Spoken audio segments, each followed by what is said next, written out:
In this video, we want to look at the derivative, okay, from first principle. So we want to differentiate the following functions, 3x and then x squared, using the first principle. Good. When we talk about first principle, we're looking at the gradient function, and this is it. It tells us that if we have y to be a function of x, then the derivative of y with respect to x will be the limit as h tends to 0 of f of x plus h minus f of x divided by h. Anyway, this h here is just the horizontal distance between 2 points. Now let's look at this curve. Suppose we have some pairs of axes, right? We have this is the x axis, and that right there is the y axis. Okay, and we have a curve such as this, right? Good. Let's pick 2 points on the curve and cut through that point. So you want to draw a secant line through this curve. Let's say that. Okay, so you see we've cut the curve into two points, right? So that line is called a secant line, that red line. So we can call this point x, right? Good. And then let's measure this distance from this to that.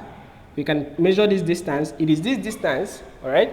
This distance apart that we call h.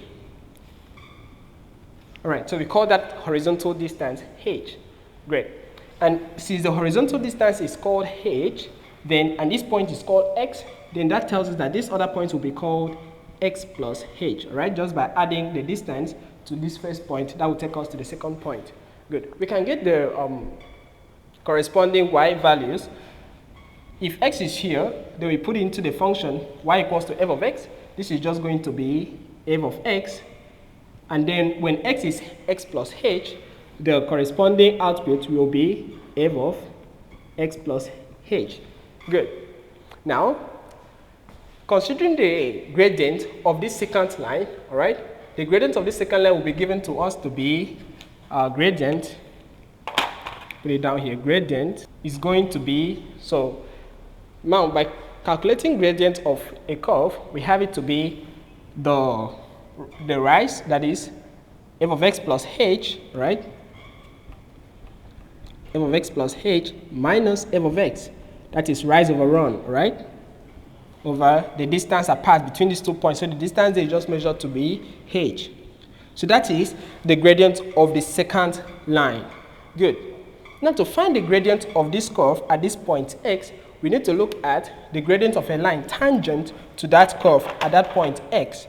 Right, so we just need to draw a line that just touches. That's what we mean by a line that is tangent. It's just a line that touches that curve at that point x. So to get the gradient of that tangent line touching that point, we need to look at a case where this secant line, right, the length of this chord reduces from this point all the way down to this point, giving us, straightening that to produce the gradient of the tangent. So by that point coming down, the horizontal distance will be reducing, all right? So we'll be looking at the limit as the horizontal distance tends to 0 of this gradient of the secant. That right there will give us the gradient of the tangent. But anyway, that's just it. All right, okay, let's go over and check how to differentiate this function, f of x to be 3x and then f of x to be x squared.